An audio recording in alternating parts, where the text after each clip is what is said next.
Well, this is truly exciting. This is one of the guys that I most wanted to get on this show when I started by bringing in celebrity guests, because I met Rob through another podcast called Will You Accept This Rose, done by the lovely Arden Marine, who's also been on this show. I've been robbing her of all of her friends. We had Paget Brewster on, and now we've got Rob Benedict. Rob, thank you so much. Thanks sir. for having me. I'm really, really excited to be here. I knew you a little bit through Richard Spate, I guess, is how I met you. I think you guys came over to K-Rock to do we were doing some promotion, maybe, Yeah, for Kings we were doing, of Con, maybe? That's right, Kings of Con. We were doing Kings of Con and did the Kevin and Bean show and met you. And then I feel like and our paths kept crossing. I might have seen you at one of the conventions, like one of the Comic-Cons downtown. So we were rolling in that same kind of crew. Yes. But happy, and it was fun to come on and talk about that. Are you a legit nerd geek guy? Were you into it before Supernatural and all that stuff? Yeah, I was always into. I was definitely more of a nerdy kid. I was I got good grades and that kind of thing at school. My brother was a basketball player. He's like 6'4". Oh wow. Yeah, and I was always height challenged. And so that wasn't my thing. And I went in. It's funny. My son just started high school, and I was like, look, you don't. Like, be your own person, right? Because I came into school and everybody was like, oh, he's going to be an athlete. I tried out for the basketball team and I didn't make it. My brother, set records at the school. So, oh, man. That must be intimidating going in that shadow. Exactly. And you're expected to fill those shoes. Exactly. No pun intended. So I was like, I'm going to win and with good grades. Pick your own lane, right? Everybody's got their own thing. Exactly. So, that was definitely me, and always interested in movies and TV and comic books. So that was always and then it's no wonder that I started getting jobs, doing on shows like that had that kind of following, from Buffy to a show I did called Threshold. Sure. Those shows. Well, we will cover all of that, Yeah. but let's start back at the beginning. You were a kid in, where was home for you, Missouri? That's right, Columbia, Missouri. Yeah, it's where the university is. University of Missouri. So it's a college, it's a liberal little town in what is becoming more and more of a very conservative state. Yeah, I was thinking, as it's sort of known as a red state, you wouldn't think there'd be a big enclave of the arts in there, but I guess being near education would do it, right? Exactly. It's exactly right. It's like our Austin, so it was actually ideal place to grow up. Right. There was theater there. There were 3 colleges there, so I did. I played like the lead in a role at the local college, not University of Missouri, but there's a place called Stevens College. Had a good theater department. And I played the lead in a show that needed a boy. It's called The Winslow Boy, and that was my first taste of the theater. And then I decided that's what I wanted to do. What age was that for you? And that was about 10 years old. Wow. Yeah. Was this something that you had an interest in even as a little kid, that you had? Yeah. Did you watch TV and movies and think, oh, that's something I'd like to do? Or how did it come out? I don't know if I went that far, but my parents were in community theater. Oh, so they were already actors. Yeah. So, my dad was. Yeah. My mom sold tickets, but my father was doing that kind of thing, and so I was around it a lot, and it definitely got the itch to do theater. And then my sister went to Northwestern and was a theater major. So she wanted to be an actress as well. Yeah, and I saw that as a path, and so I kind of followed in her footsteps. And she's older? She's older, yeah. So once you saw her pursuing that legitimately, you saw that it was possible, and so we encouraged you. Yeah, she actually came out to L.A. and she got little parts on. She had a guest star on Family Ties. This is all late '80s, right? And she had guest star on like Walker Texas Ranger, and she did an Equal commercial. And so I was like, then it legit was like, oh, wow, I could do this. This is the job that people have. Yeah, exactly. So where'd you go to school? Northwestern as well? And then I followed her and I went to Northwestern as well, yeah. That's a great theater school. Yeah. Yeah. It was great. And, good, smart people, and it's Chicago. Yeah. And, it was a good college experience. Now, when I got out to LA, I felt like I was 4 years behind the people that came straight out. You know what I mean? Because I stopped and went to college. So I felt like I had catching up to do. Because at that time at Northwestern, you had a good theater education, but you didn't know anything about TV and movies. Was there any debating on your part of New York or Los Angeles? Did you toy with the idea of doing theater as opposed to television and film? Yeah, I thought about it. At that time, it really was you either stayed in Chicago and did theater there, or you went to New York, you went to L.A. And my sister was here, and I really had more of a desire to find out more about TV and movies. And so that's where I went. And I thought, well, if I don't like it, then I'll go to New York. But I stayed, you know. Having a father who was an actor, at least on some level, was it easier to negotiate that parental-child contract about whether you're going to do that as a profession or not? Because I know my own parents, when I told them I wanted to get in the entertainment business, they were concerned, as parents are, because you want your kids to be able to succeed. Yeah. Was it easier for you because your dad already knew something about that world, and was he encouraging of it? Yeah, you know, it was tricky with me because my father left home when I was like 12. Oh, I see. So, and, you know, from afar, he was sort of saying, like, you should be a lawyer. You should be, because you're a smart kid, you should do this. If do you're a that. kid who's getting good grades, a lot of times the parents think, Yeah. well, your future is sort of unlimited. You can get any profession that Yeah. you want. Yeah. And so I kind of was rebelling by sticking with it. Because he really, you know, kind of wanted me to not do this as a career, but do, you know, be like a lawyer. And my mom was kind of in shell shock from my dad having left. Right. So I kind of was like through high school, kind of on my own in terms of choosing my career, and so, you know, choosing where I wanted to go, what my path should be. And so I kind of stuck to it even more, you know, it's just to rebel against him, I think, at the time. So it was weird. It was like, yeah, I did have that going for me, but at that time it was, my family was in kind of a mess. Right. And so theater became, you know, to be an actor became a rebellious move, but then just sticking with the theater became my, you know, my home away from home. You know, that's what I sort of disappeared into, is doing stuff. I did a lot of theater when I was in high school. And It is solace, I think, for Yeah. a lot of kids who maybe have stuff going on in their lives where they can go and pretend to be somebody else and kind of Exactly. leave their bodies for a minute, you know, and go Yeah. off and do something else. yeah, that's the beauty of it. Yeah. It really is. And there's something too about like putting on a show with a group of people. Can't beat it. It really is. It's just the smell of the theater, and you know, my kids go to this acting camp in the summer here called Yada, and it's they don't want to be actors. They have no desire to be actors, but they like putting on a show with other people. That's what's fun about it. There's a camp for like 2 weeks, and you learn how to put on a show. You put on a show. I've said this before, but that energy of everyone using whatever their unique talents are and focusing in on the same project, be it a film or a play or whatever you're putting on, there's something about that group dynamic that you can't Yeah. capture in any other way. I guess team sports, maybe it's like that Exactly. as well, but there's just something about that energy of everyone working together that it's addictive. It really is. You start becoming, you know, dependent on it, I think.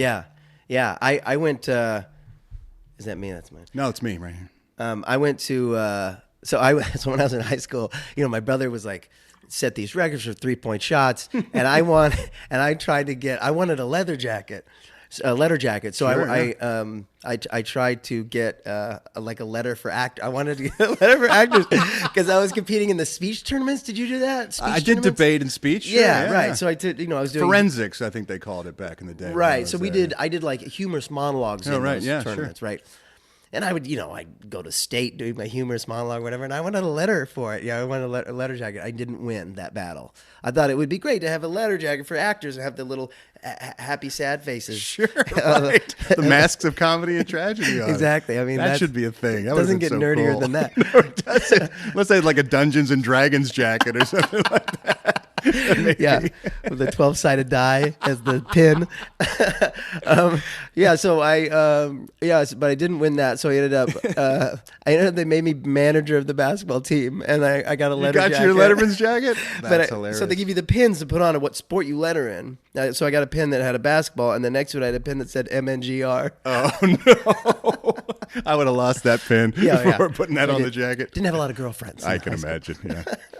So your sister has blazed the trail, and you follow her to Los Angeles. Was she still here at the time when you Still came here out? at the time, yeah. And she was just doing a lot of guest stars and a few commercials. And Now at this point, do you have your union card yet? Are you No. SAG? No. So No, you're really coming out. It's an uphill battle for folks that come out here and they're not in the Totally. union and stuff. Totally. And then, you know, in Chicago, anybody can kind of get an agent. Yeah. You actually sign with multiple agencies in Chicago. You sign with them. So you say, I'm signed with this person, this person, this person. So yeah, coming out here was all new. It was all new, and it really was an uphill battle. And of course, I started waiting tables because that's what you do. Sure. Yeah, and it was tough. It was, you know, in Los Angeles, it's a big place to be lost in. Yeah. I was talking to our mutual friend Greg Grunberg yeah. about LA when we sat down for our interview. And we talked about the fact that unlike Chicago or New York or other major cities that have their own personality, and you kind of have to, if you're in New York, you're living the New York lifestyle. It dictates to you how you go about your business. LA is so spread out and wide open, you kind of have to find your own way because there's no stream that you can jump into that'll take you through the LA experience. So. And you know, I always would tell people that it's important to have a group of friends or something. Yeah, It's so sure. easy to get lost. And I did, you know, luckily I had a few people from college who were out here that I knew, and my girlfriend at the time who became my wife. And, you know, and that helped, but it was terrifying. And you don't feel like you live here for the first couple of years. No, you're right. And then one morning you wake up and you're like, oh, yeah, okay. This is my home now. Yeah, exactly. But in the midst of my first year out here was the earthquake. Northridge? Yeah. Oh, wow. So that was 94, January 94. Yeah. So that was my first year out here. Oh, that's a hell of a welcome. Yeah. So I arrive in like August 93. So yeah, so like, you know, 5 months later I'm shaking at, you know, whenever that was 4 a.m. Where did you live at the time? West Hollywood. Oh, yeah, that got pretty good. Got it good. Yeah. Yeah. And I was like, I'm out. This is crazy. It's terrifying. Yeah. Nothing is worth this. You know, it really was. It was, you know, and at that point, all my clothes were like in like crates and boxes. I didn't even have furniture, you know, so everything's falling over, skating across the room. So yeah, it was a weird time to be in LA. It was right after the riots, and Yeah. but you know, You're know, bad luck, man. You came to town and everything Yeah. went to shit. Oh yeah, no. It's all your fault. It was all the signs were there. That's right. Walk away. Get out. How did you get your union card? Do you remember what the gig was that got you your SAG card? Yeah, so I finally got an agent, and How'd you do that? Did you do showcases and stuff around town, or It- were just meetings? or- No, it was there was an agent called Getty's that was in Chicago, and they were one of the agents that I was signed with in Chicago. So I went in Gotcha. here as like, hey, I signed with you in Chicago, and would you? So they ended up taking me on, and my agent there said, what you need to do is do 3 days of extra work, and it was when that is that still a thing? I think you need a lot more vouchers. I think it's more than 3 days now. Okay. But you can still do that. I think you can collect vouchers on a SAG set as an extra, and then you can apply them towards your Right. membership. Yeah. Right. So I did 3 days as an extra, got vouchers each day on an Adam Baldwin vehicle where where he's the it's a superhero movie. He's Alec Baldwin. Alec Baldwin. And he's like the Shadow, or Oh, the Shadow. Yeah, yeah. Right? Was that the movie? Yeah, Yeah. he was the Shadow. yeah, he was the Shadow. It was the Shadow. Oh, wow. My story from that is that on day 2, he brought an extra brought a football, and he was like, "Hey, throw me the football," and he started playing football catch with one of the extras. There's a lot of extras, and the next day, everybody had a football. Hey, Alec, over here, buddy. Alec. Dad, play with me, Dad. Yeah, exactly. Oh, So that's sad. hilarious. Yeah. And pathetic at the Yeah, same so time. sad. Yeah, so that was it. That was the movie. Yeah, so weird, but yeah, that's how I got it. That's awesome. And then you become SAG eligible, basically. Right, yeah. Which Then means you can audition for SAG stuff, Right. and if you get it, then you get your card. Exactly. Yeah. And I think my very first job, like legit job after that was 90210. Oh, wow. That was a good get back in the day. yeah. For a young actor, that's the show you wanted to be on. Yeah. And you know you're old when they remake the show that you got your SAG card. That's right. So then I could legitimately join the union, and yeah. Did that start a long streak of guest stars for you? Yeah, and then little like really very very small guest stars. Right. I did guest star on the last episode of Mad About You that got cut out. I had a lot of that too. Like 90210, it was classic Hollywood. Like I had this line. I had a line. Mm-hmm. It was like after 15 minutes, if the professor doesn't come, you can take off from your college class. You still remember it? Yeah. So we're watching the clock, and I go, "That's it. 15-minute rule prevails. Let's bolt." That was my That line. is such 90210 dialogue. Totally. So I invited my friends over to see the show. Oh, no. Everybody's at my apartment, and we're watching it. and the scene goes by with everyone just like stands up and gets their backs on and leave, and they didn't have my line.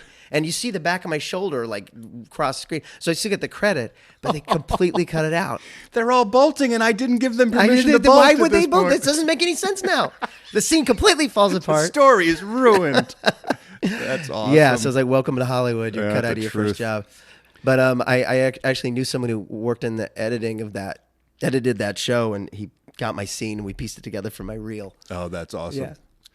Yeah. Was Felicity the first big thing And for then you? that was my first big thing. So Wow. after a few commercials and a string of guest stars, I finally got Felicity, which was supposed to be another guest star, just a one-off. Oh, you're kidding me. Yeah, no. And Was the role always her dorm mate? Was that? yeah, was that- always her dorm mate, but it was like a pretty big guest star for that episode. And so, you know, and the show was still, they were very much, you know, it was like episode 6 of the first season. So they're very, I mean, it was like I got called back, and then I did it, and then JJ wanted me to come back in and do it a different way, you know. And I think I got it because I did this one line, I said this one line a certain way that I don't even think they interpreted that in their minds, but I said it this quirky way, and I think that's what got it for me. And I made JJ laugh. I mean, if you can make him laugh, you know. And so, yeah, it wound up being a 4-year gig. Wow. On that show, which really changed my life. You know, Sure, really yeah. did. And you know, all those people are still great friends of mine. And when you're on a show like that, it becomes family. You know. There were Especially that age group. I think you're all pretty young actors and coming together. A lot of you for your first big, real job. Yeah, we're all in our 20s. Pretty and- significant. Yeah, and it really in 4 years, so it really did. It was like college for us, you know. So yeah, it was great, you know, and that's of course where I met Greg Grunberg, who from the beginning was just like the nicest, some mensch of a guy, you know. Yes. Just he like I remember he was like, hey man, I saw your first episode, you're so good. Like he's that I was saying to you earlier, he's just he's one of those rarities in Hollywood. They just like He roots for other actors. Roots for other actors, And yeah. most guys want the other guy to fail them because they think it makes them look better in the Exactly. long run. They don't realize that they're mutually exclusive events, you know. One doesn't have anything to do with the other. Exactly. but- And that was me for a while, Everybody's so too. insecure. You Yeah, know? at the beginning, that was me too. I mean, I remember I was competitive with other actors. Like, Yeah. I want to beat him, you know. And then you realize, like, oh, it's not a competition. And now you go into the audition room, and it's like all the guys I've seen for years, like, hey, buddy, how's it going? You know, we're all serving the same, you know, fighting the same war. You don't still have to audition, do you, after all these years? Yeah, man. That's insane. Yeah, yeah. And you go into audition rooms now, and you know, it's great actors Yeah. in there. I guess that are- everybody has to read now, Yeah, right? and actors where you're like, wow, you have to audition too, you know. Yeah, so Are you a good auditioner? Some guys are great at it, and some guys I'm struggle. not. I mean, I think I ultimately I give a good performance, but I'm better when I have the job. Yeah, sure. I'm better with people in the room. Like on now, what they want to do is just have everyone go on tape, right? Yep. Everything's on tape. Yeah. And Sometimes you don't even get in to see them. You'd have to put it on tape yourself and send it in. Yeah. It's crazy. Because the producers are in Toronto or wherever, Cleveland, Right. wherever. But if people are in the room, I do better with just the energy of having an actual audience. Right. If it's just a casting director's assistant chewing gum, you know what I mean? It's hard to really get up for the For role. sure, yeah.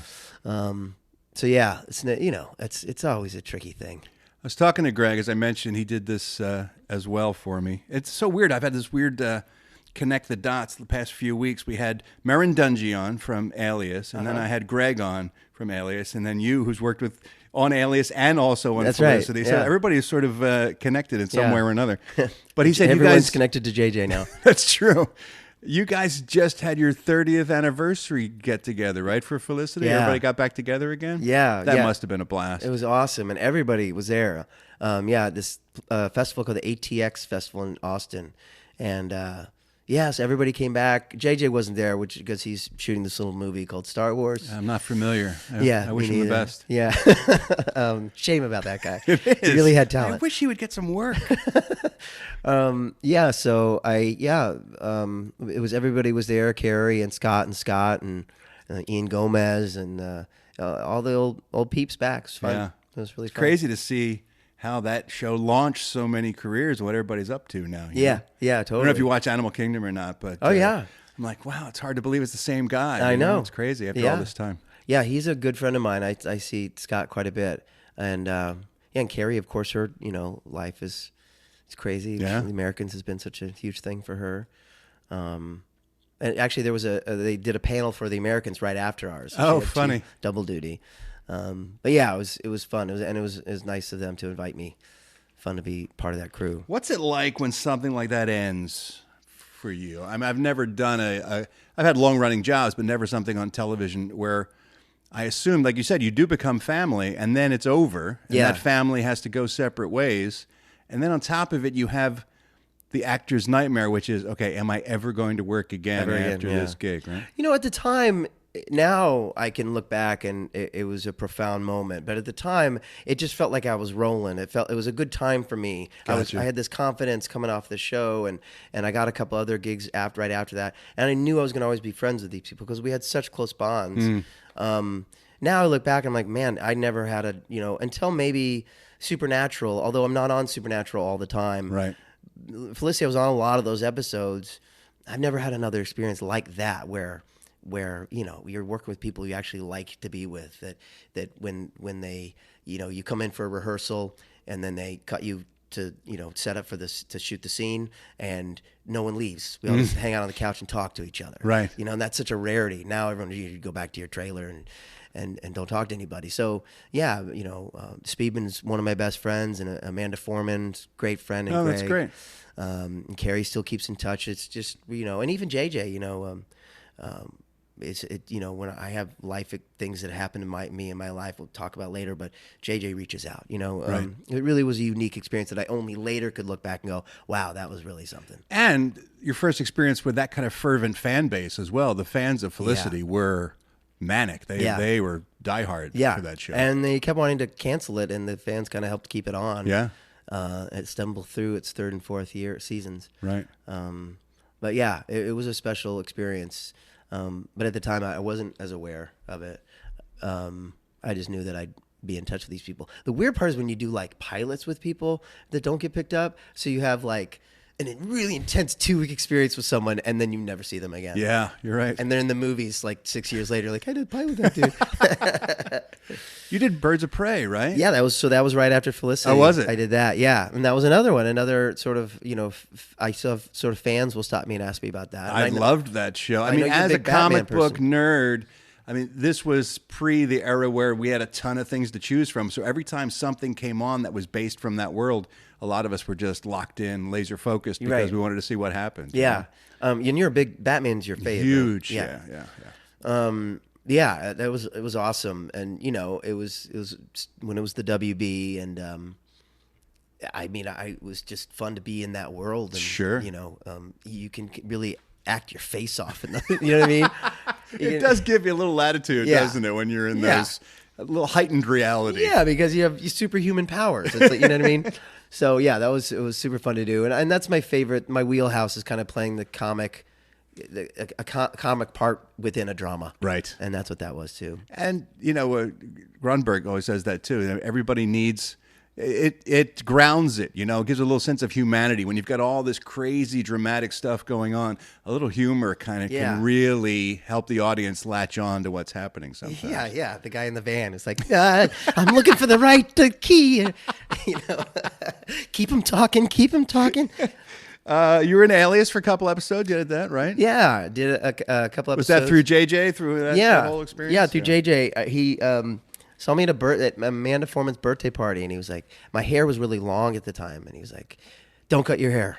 I was like, okay. He's like, I got this part for you in Alias. I was like, okay.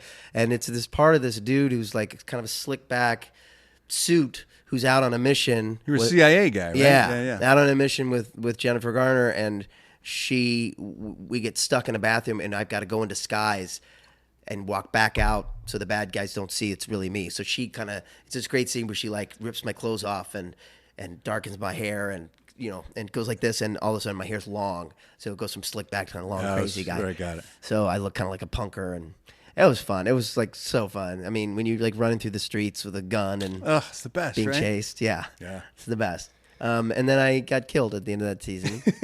So I got just a pole right through my whole body.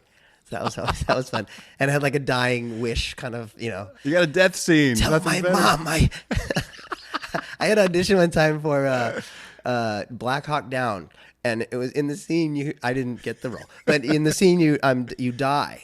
And it's like one of those things where like I'm in a chair, so like I'm literally I say like tell my mom I love her. There's a note in my breast pocket, you know, and the other actor's like you tell yourself you're gonna get through this, you know, and then I die, but he didn't like yell cut or anything, and I just like slump in my seat like a doll, like I didn't know what to do. I just like shut my eyes and kind of went to sleep. I didn't know. Somebody stop this. Please, you're literally killing me. Threshold, then, of course, was the next big thing for you. Yeah, and that was a big thing, and you know, a great group of people, and Yeah. the show had so much behind it that I don't think they'd ever spent that kind of money on a. It's a big network show. Yeah. CBS, right? Yeah, and it was such a blast. I mean, getting picked up and then going to New York for the upfronts, and it was when they were still spending a lot of money on TV shows back then. So Yeah. the whole, Everybody was panicked. yeah, exactly. The whole cast went to New York together, and to work with, you know, Peter Dinklage. It was that was like Dinklage and I became the best of friends for this year, and then the show got canceled, and then, you know, Everybody goes their separate yeah. ways. But it was a great cast, and Brent Spiner, and Yeah, right. Carla Gugino, and it was so great. So that was fun, and it was you know, this every network had kind of a Lost type of show at that time. Sure, everybody was looking for the next big Yeah, kind of a story that had a lot of mythology and stuff. around it. supernatural kind of thing to it, and that was 2005. So CBS had Threshold. That Surface was like on NBC. Oh, right. And there was another one on ABC, and the WB had a show called Supernatural. Right. So that was that same year. The Threshold was the same year the Supernatural started. Oh, I thought Supernatural came after Threshold. They were on It was simultaneously. all on simultaneously, and they were the only show that made it of all those Lost type of shows. Yeah, my funny story I remember about Threshold is that I called my mom and said, "Hey, I got a pilot, and I'm excited." And she's like, "Are you the lead?" And I was like, "Well, I think I got bad news, Mom. You should sit down." You know, There's no, Mom, I'm not the lead. It's like, you know, your mom is always like, "Well, are you the lead person on it?" No, actually, I'm not. My mom used to say, "You should be on that Friends show." You're right, Mom. Mom. I should. Yeah. I should be one of those Yeah. friends. I'll call and ask. Put my name on the list. Yeah. Are you the lead? But yeah, it was fun, and Dinklage was amazing, and it was a great experience. Well, you mentioned this little show called Supernatural. So Yeah. I know there are people listening right now who are saying, "Shut up, Ralph. Let him talk about Supernatural." Your fan base for Supernatural, I don't quite know how to explain it.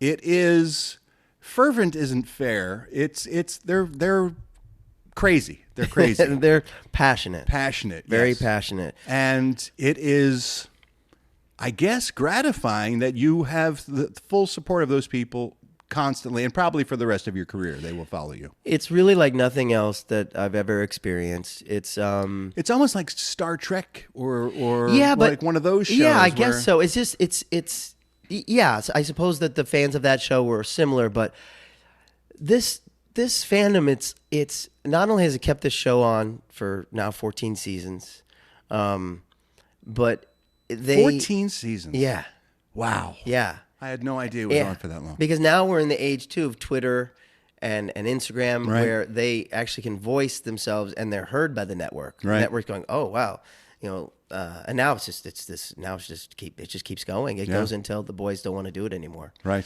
But you know, then through this we also do these conventions, and so I do up towards, if I want to, I could make 20 a year, and so you meet the people, and you know There are 20 Supernatural conventions a year that are going on around the United States? yeah, and no, globally. Oh, So globally, okay. In the United States, North America, there are like 16. Wow. And there are like 4 or 5 in Europe and Australia. Is the audience as strong around the world as it is in the States? Yeah. Wow. Yeah, as strong, as fervent, as passionate, and it's amazing. And you know, when you meet them too, and it's not your Star Trek audience or what the stereotype of that is. You Right. know? I mean, we meet these people. But Rich and I always tell people, like, you meet the people, and they're, you know, doctors and lawyers and teachers and students, and now they're all having kids, and the kids are involved. Yeah. And, they're Well, I guess Star Trek fans aren't even like the stereotype They're not. anymore because I wouldn't know. They were like a small subset and like a niche that were sort of, let's say, nerdy or geeky or whatever. But Right. it does cross over after a while, I think, where it starts Yeah. to be more inclusive, Yeah, now especially it's- when you're on for 14 years. Yeah, and I was a television fan, but yeah, it's I can't even explain what the phenomenon is. I mean, it's a show. It's about two brothers. There are two series regulars. Yeah. And a third who's pretty much a series regular but doesn't do every episode. That's it. And the rest of us are guest stars, and the guest stars are very popular because we recur and. It doesn't help playing. I think playing God. Well, probably playing helps, God is- too. yeah, that's a pretty good guest star. If you it's have a- to play, yeah. If you have to play a third banana, Yeah. being the creator Yeah. isn't too bad. But are you the lead? Where's the spin-off? Where's God? Exactly. Exclamation point. Exactly. I like that show. Yeah, no, that was a real honor when, you know, Eric Kripke called and was like, so you're God. Because I was on for 2 seasons before that was kind of Right. Was that revealed. always the idea, or did it sort of morph into that at I some don't point? know. I mean, I think I was playing a writer who you think is a prophet because I'm writing things before they happen. And it became an allegory for Kripke himself, the creator of the show. Right. So he had all these inside jokes about the writers on the show and different episodes he didn't like. And it was just this hack writer writing these books who didn't realize he was actually a prophet. Right. But then you come to find that he's actually God. And, you know, what I always say is like, Kripke was the creator of that universe. In that way, I'm God because I'm him, basically. Right. No ego at all there for the show creator to make the allegory for him be the Almighty. I mean, those are my words, but yeah. But we love him very much, and he's still casting Yes, things. and we- absolutely. Yeah, no, but you know, it's you know, definitely a what if God were one of us kind of character, you know, Right, because yeah. obviously, if you look at me, I'm not your quintessential, you know, almighty figure. No. But Don't have the robes and the flowing hair and no, the beard. no, and you know, I got the height thing, but you know that it's good writing. It's really good writing. It's still really well written, and the actors are bringing 100% every time. I mean, I went back in and did a stint on season 11. The guys are still giving it their all, you know, and we've all become really good friends because we travel the world together. Sure. But yeah, it's amazing, and the fans they really are they're loyal and it's even more than that, and it's this weird, it's a family, you know, and so we're very, you know, I don't take any of it for granted, especially when you've been in the business as long as we have. Like you don't take this for granted, and when people, and you know, I'm not a big celeb, so if they want to offer me a compliment or something like that, like I don't take it in stride. Like that's Right. like, it means a lot to me, and but yeah, I can't explain it. And I always say to my friends, like, you should come to one of these conventions and just check it out. I mean, now it's a big show. You know, Richard Spate and I host the whole weekend, and my band plays on Saturday night, and we have this big thing, and it's emotional and fun and funny. We make it fun. Rich and I make it like a talk show. Mm-hmm. You know, we're the hosts and da-da-da-da. Now we're going to bring out this person, you know. That's great. Yeah, so it's something. If we don't do them in LA anymore, but if, you know, we do a lot of cities in the United States. Let's talk about the band a little bit since you brought it up. Loudon Swain, which when I first heard it, I was like, that sounds so familiar, and I don't think I know this band, but I know that name from somewhere. And then I did a little research, and of course, it's from Vision Quest. Yeah. It's the Matthew Modine character Yeah. from Vision Quest. Yeah, It's hilarious. Yeah, I love when people know that. Like, it fewer and fewer. Really, you know. Yeah, right. But yeah, we were all fans of that movie, and someone threw out that name. We were like, yes, that, you know. And it's a cool name, Yeah. even if you don't know where the origin of it is from. Right? It's a cool Yeah, name. Loudon Swain. Yeah. Yeah, it was either that or Lloyd Dobler. That's another good one. Yeah. Anyway, you guys can Google Lloyd Yeah, Dobler. that's right. Lloyd, oh, null and void. Exactly. But anyway, yeah. How long's that been going on, the band? So we started almost 20 years ago. Wow. Yeah, in the late 90s, I'd say. 97 maybe even. Huh. We started as, you know, we were a 4-piece, and then made a record, and then parted ways with our guitar player, and then we made a couple records as a 3-piece. And then we met our new guitar player, Billy Moran, who's incredible. And when he joined the band, it just kind of kicked it up a notch. Was music always something that was a part of your life? It was. I mean, I always played guitar. I love music. I listen to all music all the time. But it was always an extracurricular thing for me. I mean, it still is. I mean, to me, acting is what I get serious when I talk about acting. Mm-hmm. Music's just fun. We've made now 8 records, but 8 records. Wow, that's yeah, great. That we release on our own, and they're all on iTunes. Hell of a hobby. Yeah, 20 years. It's and it's a great release, and it's I can express myself that way. I've got no fear of it. I've no pressure to make it or not make it. If no one hears the album, I'd still feel great about it. And so it's been icing on the cake that in the last 10 years. A lot of people who are fans of shows I've been on have kind of discovered the band, especially the Supernatural group. Well, if you're playing the live events, I assume they eventually become Loudon Swain fans as well, right? Yeah, it's great, and now that has its own thing. At first we were like, it doesn't have the street cred to play, a Hilton outside of Chicago, but then it's not CBGBs exactly. No, not exactly. But then when you do the math, you're playing to 2,000 people who want to hear you, who most of them haven't heard your music before. They're interested in buying your music and spreading the word. And that's why you play gigs. And, you want to play for people. You play the Viper Room, which we've done quite a bit, and you're lucky to sell 2 or 3 CDs. Right. To an audience of 50 to 80. You know what I mean? And this is like that are tepid at best sometimes because they may not be that into it. Yeah, they're all on their phones. They're just there to be at the Viper Room. Exactly. Yeah. Exactly. So it's been a great thing for us, and especially the other guys in the band who have worked really hard and are great musicians and it's finally paying off a little bit. So yeah, it's been awesome. And about 10 years into the band, we got a letter from the man who wrote the book Vision Quest. Oh, you're kidding. And we were like, oh no, this is cease and desist. Right, here he comes was like, the lawsuit. Came across your music. I love it. This is great. I'm sending you some posters from the movie, some signed books. He was the nicest man. That's awesome. Yeah, he's a professor now, or he was in like Minnesota, I want to say, or Wisconsin. Yeah, it was the coolest thing. And then a couple years ago, I was at a film festival for a movie called The Sidekick that I wrote and was in. That you'd like because it's very superhero related. I've seen the trailer. I haven't seen the film yet, but I've seen the trailer. Yeah, very funny premise. Yeah, sidekick. Right, who's out of work. Yeah, right. And he has no powers to speak of. Right, he's Robin. Anyway, so I was there for that, and Matthew Modine was there for a different movie, and so we met, and he was like, I said, I'm in the band Loudon Swain. He was like, that's you? I've heard about that group. Oh, and that's awesome. That was a huge moment. Took our picture together. It's moments like that. That's why you do it. Do you ever go out on tour with band from TV? You got Grunberg's band and your band. You guys go out there and do a double act. Funny enough, we never have. We should. Absolutely should. Yeah. I sang with them at Comic-Con. Oh, did you? Yeah, I went down Friday night. They did a concert. This past Comic-Con? Yeah. Oh, that's awesome. Yeah, I was there. Friday night they did this big show, and I came on and sang a couple covers with them.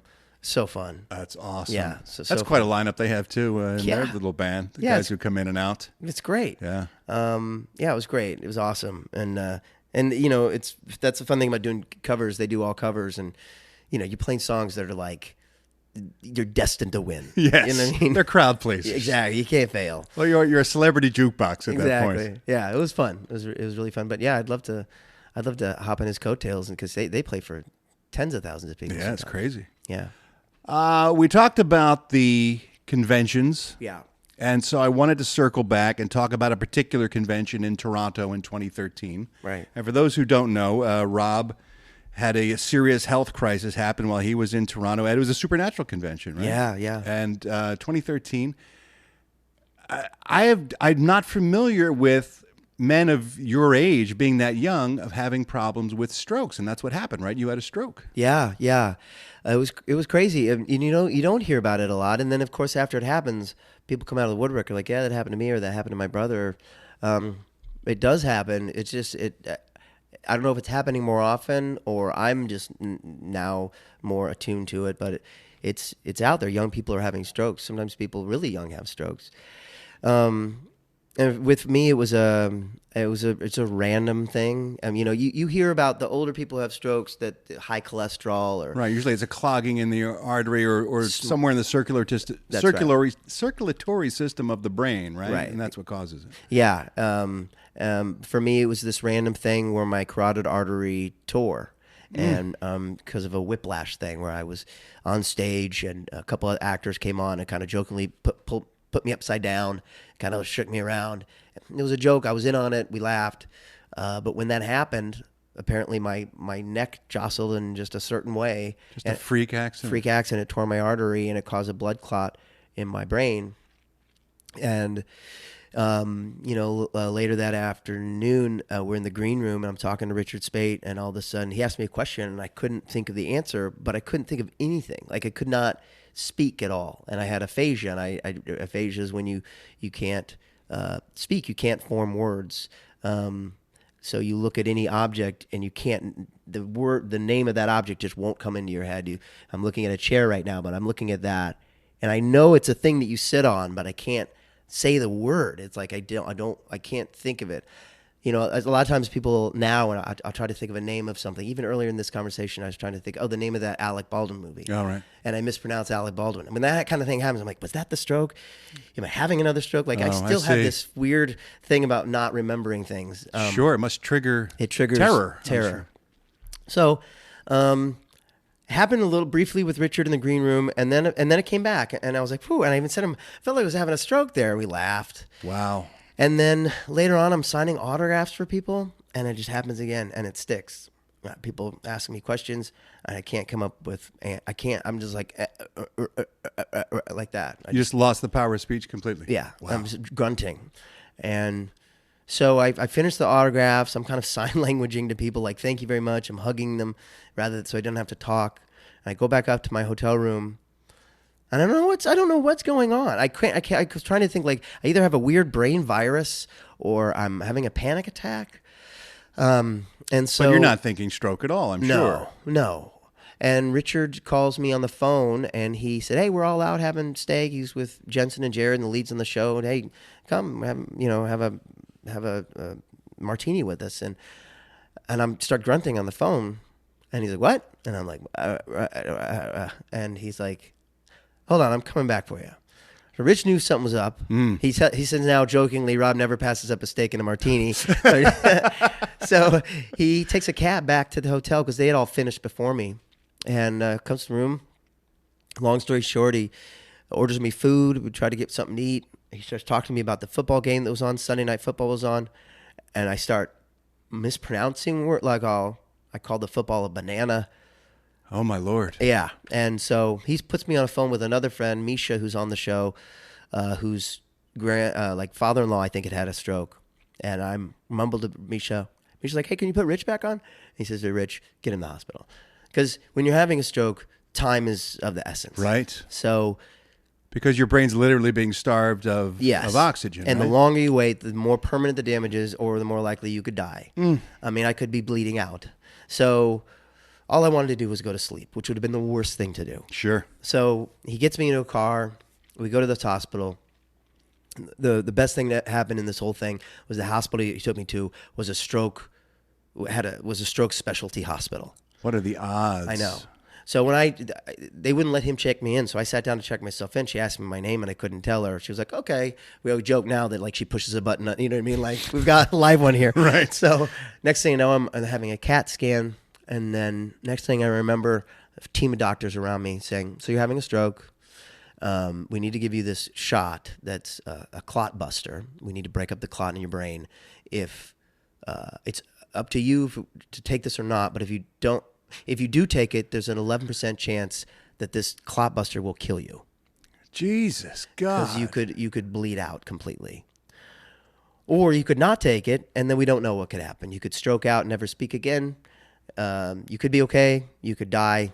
It was like bad news or more bad news. Or worse news. So I nodded yes. At first I said Molly, and Molly's my wife, right? And he said, "Who's Molly?" He's this really strict doctor, and I was like, "That's Richard." Goes, "That's his wife." That's so Richard's crying.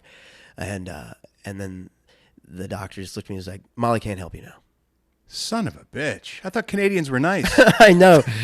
But it was like that to me was the big weird lesson in this whole thing. At the end of the day, you're just on your own. We're all alone at the end, right? I mean, and not in a horrible life sucks way, but just like, look, at the end of the day, you're responsible for your own shit. Yeah. And so I nodded yes, and they gave me the shot, and it got even worse. Like I went into intensive care, was there for a few days. I could not speak. And what were they saying at the time? What was the prognosis? What was going on? Did they have any idea? They said to my friends, get him to talk. Just keep asking him questions. Try to get him to talk. Now's the time that he's going to rebuild. Your brain needs to rewire itself. So I had people in there. We would play games with them. They try to get me to say certain words.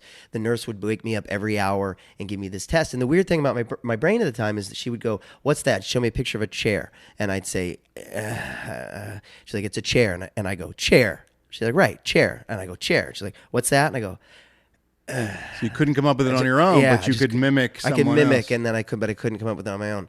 So she kept giving me that test every hour.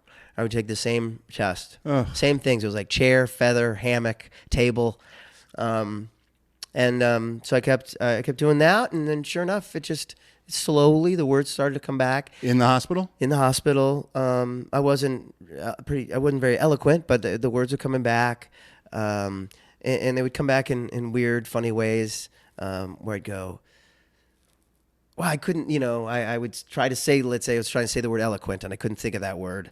And the doctor would leave, and I was like, I couldn't say eloquent. Like it would come when I wasn't thinking about it, Right. And then they told me that my carotid artery would never heal, that I'd only have one pulse because I didn't have a pulse on the left side. So you have two carotid arteries, one on each side. So at this pulse over here, but over here was nothing. And they said that would never heal. And so basically, if something happened to this one, you're dead. And so you have one carotid artery that's non-functional? Well, no. And then I came back to the States, and the guy was like, you have a 50-50 chance. Oh, I see. And then, long story short, 4 months later, I had another sonogram, and it was blood's flowing there again. So my carotid healed itself. So that was a miracle. And fucking Canadians, what do they know? I know, right? I'm kidding. We love Canada. We love them. Yes. No, the treatment up there was actually stellar. The weird part was when I checked out of the hospital, it was like checking out of a hotel. They're like, okay, so you had 3 MRIs and this thing and the blood test, and that's going to come to $85,000. And we had to literally pay them as we left. Oh, Lord. My insurance back home ended up covering a lot of it, but at the time, because I'm not Canadian. Right, you're not part of the system. They got to pay it right now. So I had to call our credit cards and up the... My wife did all the legwork there. Oh, God bless him. Right. And so I got back here, and it was a long road to recovery. But a year later, I felt I was okay, and a year later, I felt even more okay, and now I feel as good as I'm going to feel, and all the words are back. Mm-hmm. Like I said, I have little moments where I'm like, oh, was that the stroke or just old age? Right. And but thank God, and that's why as an actor who. I mean, the job kind of requires speaking and words and memory. That must have been doubly terrifying. It was a deal breaker if I didn't learn to speak. Right. And I had a real bad speech impediment at first. When I did learn to speak, I was talking like this, and that lasted for a while. I started auditioning probably too early because I wanted to get back in the game, and I had a horrible first audition back experience for an improv show where my brain couldn't. I couldn't think of any. My brain was just toast. I know, it was awful. Bad choice, son. I know, awful. It was awful, and I was like, spitting out words. But yeah, it was it was tricky at first. But thank God I did learn to speak again. On stage, I still use an iPad with lyrics for my own lyrics that I wrote. Wow! Just as a safety net, if nothing else, because just peace of mind. Fears at my brain sometimes, and really, it's really the fear. Like just now, if I don't remember something, I get anxious, and then I really don't remember it. It's and even someone without any sort of brain injury, once you get tense or anxious, your brain doesn't work right anyway. Yeah. And you've had that experience as an actor where you're like, I don't know where I am right now. I can't remember anything, and that and that happens. But for me, when it happens, it has this asterisk where I'm like, am I forgetting her line or am I having another stroke? You know, That's a completely legitimate fear, I think, and you probably carry it with you always. I mean, maybe, there's no way yeah. to get past it. Yeah, it's certainly better now than it has been. Right. And, but What can you do to ensure brain health? Is there things they recommend to you? Do you take a blood thinner? Or I take aspirin every day. I take it's 82 milligrams of aspirin. It's what old people take. Right. It just thins your blood, and that helps. But you know, it's all the things you hear. Don't smoke, and you know, and watch your red meat consumption, that stuff. But like, I could have been a smoker or not. This would have happened to me. Right. But in terms of avoiding a stroke, yeah, you live healthy. I mean, you know, but sometimes you just, you know, in life, things like this just happen. And if you're with someone who all of a sudden is slurring their words or can't speak or their face droops or they can't raise an arm, get them to the hospital. Even if you're not sure, get them to the hospital because time is of the essence. Right. What's the Fast. initialism? Fast. Yeah. Right? So face. Face, Right? yeah. There's one of the indicators. Like you said, if there's paralysis on one side of the face or the other, that's an indicator. Arms. Arms. If you can't raise your arm. And speech is S. Right. And T is time, or tongue. Because the other thing, if you stick your tongue out, this was me too, my tongue would go to one side. Oh, really? So you can't, I stick my tongue out, my tongue would just go to one side automatically. If that's another sign of a stroke. Huh. So, yeah. But yeah, get to the hospital as soon as possible. Yeah. Yeah. Because there are treatments now, things they can do, which they didn't even have access to years ago. Right. That makes things easier. I think this clot buster really saved my life. And they have things like that they just stick you with that needle, and then that helps a lot. And yeah, and you know, and Rich had a T-shirt thing going, right? Didn't you guys? Yeah, sell some yeah, T-shirts, with a little whatever? help, with a little help from my friends. Right, yeah. Because it really, you know, obviously, so that first night in the hospital, all the Supernatural actors came. They were all like. Misha, who felt awful because he was one of the people that turned me upside down, was on stage. Oh no, he must have felt. Oh, and he's like the nicest guy. He's like way into charity, and he's an incredible person. He was on the phone all night long, trying to get my wife up to Canada. And Jensen Ackles was making phone calls about the insurance. Like, so people were, my support group was huge, Right. And It's great that they were there. yeah, You know? and Rich and I are forever best friends because Sure. he saved my life, which he'll never let me forget. No, he'll lord that over you forever. You'll never get rid of that guy. You'll never shake him now. And then every year we go to Toronto for a convention, and we go to the restaurant I didn't make it to, and have what we call the Rob Benedict Memorial Dinner. Oh, you ghouls.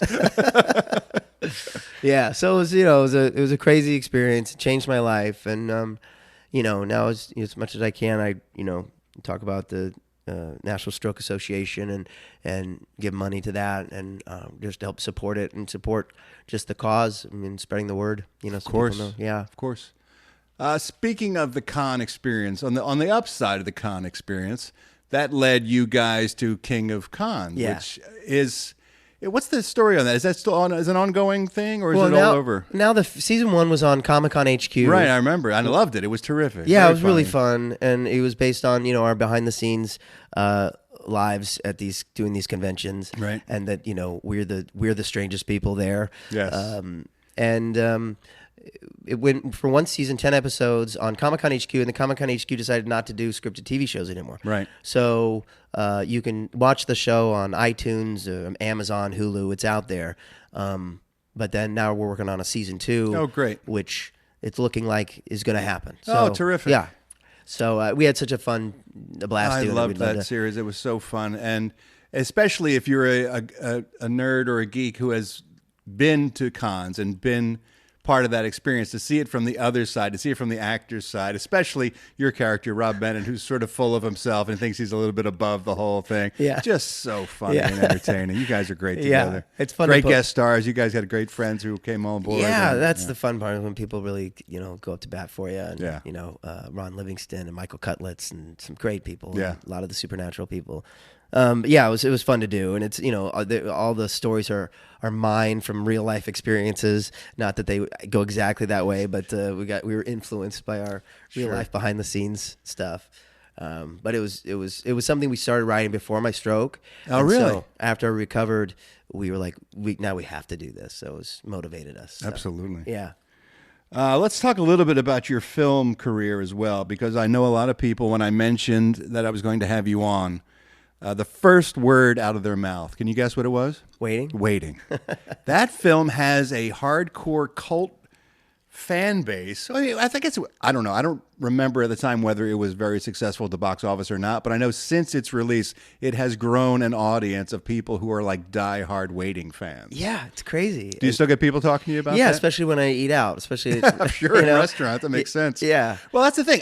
You mentioned it. When I first got to this town, that's what I did. I was a bartender and waited tables. So many people go through that experience at some stage in their lives, I think, and they know what it's like to have, first of all, you do kind of get a family feel for the people that you work with at a restaurant. Yes. And it's also, all those stories to one extent or another, whether exaggerated or not, there's some basis in fact in a lot of that film. So. Yeah, and at the end of the day, after serving people, all you want to do is go party. Yeah. And no one really has a family, so you're all partying all night. When I think of the years I wasted oh my God. drinking and partying with people and I worked with in restaurants, yes. my career would be in a lot better shape if I had a little more discipline, I think, quite frankly. But talk about a graduating class of comic actors. That cast is nuts. Yeah, it was insane. You got some guy, Ryan, what is it, Reynolds? Is that it? That's Ryan his Reynolds? name, yeah. I don't know whatever happened to that guy. He but still does some things. Anna Faris, I remember from that film. My buddy Dave Keckner's in that film. Yeah, it was Justin awesome. Long. Justin Long. Luis Guzman. Right, Guzman in the kitchen. I love that film. And so many people I know also love it. Yeah, it was great, and I can imagine that was enormously fun to make. Oh my God, we were living that life off camera. We was in New Orleans. We were there for about a month, and we became the best of friends. Especially Anna and Justin, Ryan, me. We were just going out every night and just having a blast. Oh man, yeah, it was great. And I remember at the time we would say to each other, at best this will be like an office space, right? And that's what it's become. It's become sort of an office space for people who've worked in restaurants. It's so silly, but I'm happy that I was in it. It is completely silly, but some great silly films live on because at its core, I think those ideas and those kind of relationships are eternal. I mean, young people who work in restaurants will always feel like that and have that to go to. Yeah, totally. What was that, 2005, that movie? Was it around then? Yeah, 2005. Right. Yeah. And you did a sequel as well, right? Which still didn't waiting. Did not turn out as well. Yeah. A couple people made cameos in that. Ryan wasn't in it, but Justin makes a cameo. Keckner, I think, is in a teeny bit of it. But yeah, I was back. I was back. It was. But the first one especially was just really. It was a great experience, and I'm happy that I was a part of it. I want my son to see it. Like he's almost old enough that he can watch that now, right? Yeah, I would think so. So unfortunately, a lot of my stuff I've done, my kids are unable to watch. Ever? I mean, they maybe, but yeah, I mean, a lot of the stuff I've done, it's not necessarily made for under 18. Right. Yeah. Just if you look at my IMDb, there's a raunchy side to your work. Yeah. yes. I don't know what that is, but I do attract that kind of comedy. Well, you're a filthy pervert. That's what it is. That's what it is. What's the future holding? What are you working on these days? More? Do we see more of you on Supernatural? Is that in the offing? That's gonna happen at some point. Yeah, I don't know. Assume. I don't know when, but you can't kill God, so that's good. That's a nice Of byproduct. that and the role. show's gonna be on for another year and a half at least. So at some point, I'm told. At some point that will happen. I just don't know when. And is the CW on board just open-ended, just saying as long as you guys want to keep doing it, we'll keep making it? Because the numbers are still great. The ratings are great, right? Yeah, pretty much. Yeah, pretty much. And, I mean, Jensen and Jared are the two leads are great guys. And they ugly, though, as sin, those two guys. Just I feel bad when I look at them and say, how do they even get up in the morning? I know. Hideous men. I know. And Jensen he like everything about him, and like you play golf, he's the best golfer. You know what I mean? Like everything about him is just the best. Yeah, and he's like the greatest guy. You know, he's like doesn't have the decency to be an asshole. Yeah, we were playing. We play in the band, and a lot of actors will guest star on our shows. Right. I don't know if that's guest star, sure. So Jensen sings with us every once in a while. Oh, cool. So he got fit for in-ear monitors, which we all use, and we were on set when he got fit for them. And the guy, the ear, nose, and throat specialist that comes in to do it, he looks in his ear and does a little ear check, and he literally was like, "Oh my God, this is the most perfect ear canal I've ever seen. I was like, give me a break. Like when we retell the story, like the guy takes a knee, tears up, This ear canal is like none other. Crosses himself. Yeah. Does a little prayer. Even on the inside, he's perfect. Yeah. So working on, like I said, getting Kings of Con season 2 going. I did a little short film called Fall that they want to make into a feature. I'm just waiting for my next thing. Well, you're also we neglected to say, and it's my bad, not just a great actor, but you're a writer and a producer and a director. So Right. It's nice you've got all those arrows in your quiver. You can work, and with your music, there's always something for you to absolutely. develop next, Yeah, which the is band great. just finished recording an album of acoustic songs. They're acoustic renderings of all of our sort of fan favorite songs. And we have a couple new songs, so that'll be out this fall. Great. The album's called Splitting the Seams, and all that's on iTunes. And just going. And watching Bachelor in Paradise, I hope. Watching the hell out of Bachelor in Paradise. Oh my God! I know it's a different podcast, but it's truly the funniest show on television. It's beautiful. It's great to have Jordan the model back, and so many of my favorites. I know Crystal. Oh my God! When Jordan's one of the sane ones, that's when you know Exactly. it's a real Yeah, when shit he show. comes up normal. Yeah. That Chris, I want to punch him right in the face. Oh, my God. He's the worst. The Goose. Yeah, Goose is the Come worst. on. He's such a douchebag. Gives himself a nickname. I know exactly. Oh, he's such a douche. Anyway, that is another podcast. We don't want to step on Arden's toes, Yeah. but and I'm sure I will see you again at some point. Oh, yeah. Over there with her, and it's always a great pleasure to hang Well, out with when you. we do season 2 Kings of Con, you're going to come on and do a guest star. I will do anything to be on that show. I'll Excellent. hold a spear. I'll be an extra. Whatever Hey, you I've need. got a great spear episode. right Great. now. I'm looking forward to that. Rob, thanks so much for doing this, man. Thanks, I really Ralph. appreciate it. Thank you so much for having me. Appreciate it.